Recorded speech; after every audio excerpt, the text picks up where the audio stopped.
welcome back to my YouTube channel. Thank you so much guys for tuning in today.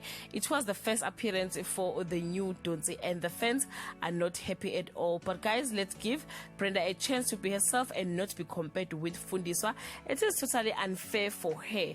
Enough about the stories, let's get back to business. Imbewu update from the 3rd to the 7th of August 2020. Shreya tries to apologize to Ngolosi, hoping that he will no longer buy the Maluchu shares. Thokozile hatches a sinister scheme and hire a hitman to murder Mazulu.